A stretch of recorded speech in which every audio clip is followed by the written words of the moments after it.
ఉందో ఈ లోగో ఏదైతుందో ఇది ఉమ్మడి ఆస్తి, ఉమ్మడి హక్కు. రెండు రాష్ట్రాలకు సంబంధించిన పాడి పరిశ్రమాభివృద్ధి సంస్థలకు సంబంధించిన ఉమ్మడి హక్కు. వీటి మీద విజయ బ్రాండ్ పేరిట నకిలీ పాల విక్రయం. కొంతమంది ప్రైవేట్ డైరీ వారు విజయ పేరుతో విజయ తెలంగాణ పాల ప్యాకెట్లను విక్రయిస్తూ చట్ట వ్యతిరేక కార్యకలాపాలకు పాల్పడుతున్నారు. అలాంటి పాలను కొనుగోలు చేయవద్దు.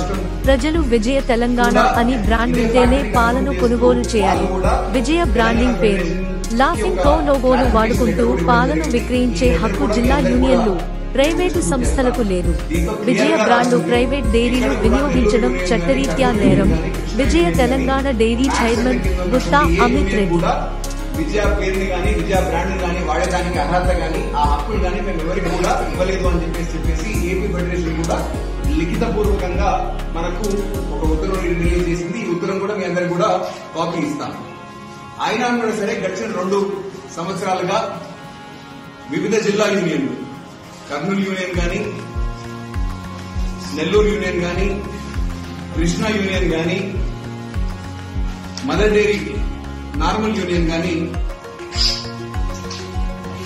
తెలంగాణ రాష్ట్రంలో అనేక ప్రైవేట్ డైరీల ద్వారా వాళ్ళు ఇక్కడ కనీసం తయారు చేసిన మన పాడి రైతాంగానికి సంబంధించిన పాలు కొని క్రయ విక్రయాలు జరిపిన, డైరెక్ట్ గా జరిపిన ఒక అర్థం ఉంది. కానీ అట్లాంటివి కూడా ఏది చేయకుండా పూర్తిగా ప్రైవేట్ డైరీల ఆధ్వర్యంలో వీళ్ళ బ్రాండింగ్ ని ఉపయోగించుకుంటూ, అసలు బ్రాండింగ్ కి సంబంధించిన ఉపయోగించుకునే హక్కులే ఏ విధమైన జిల్లా యూనియన్ కూడా లేదు. అయినా కూడా సరే పూర్తిగా చట్ట వ్యతిరేకంగా, అక్రమంగా, అనైతికంగా చూడండి. సేమ్ లాఫింగ్ కౌ, మేము ఏ విధమైన హక్కులు ఇవ్వకపోయినా లాఫింగ్ కౌ సింబల్ ని వాడుతా ఉన్నారు, విజయ క్రౌన్ లోగోని వాడుతా ఉన్నారు. వెనకాల మీరు ప్యాకెట్ చూసినట్టయితే ఇక్కడ విజయ తెలంగాణ అనేది ఉండదు, ఇది పుట్టి విజయ అని రాసుకుంటారు.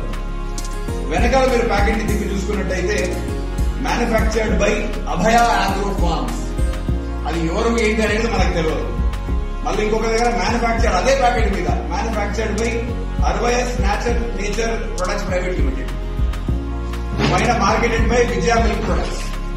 ఇది ఏంటి అనేది ఎవరికి అర్థం కాదు. అయినా కూడా సరే వాళ్ళను అసలు ఏ విధమైన అర్హత లేకుండా, హక్కు లేకుండా కూడా విజయ పేరు మీద బయట విక్రయం చేస్తా ఉంటారు. మరి ఈ ప్రైవేట్ డైరీస్ ఏవైతే ఉన్నాయో వాళ్ళు నాణ్యతాపరమైన ప్రమాణాలు పాటిస్తున్నారా లేదా, స్వచ్ఛమైన పాలు కొంటున్నారా లేదా అనేది ఎవరికి తెలుసు? ఎవరికి కూడా తెలియదు.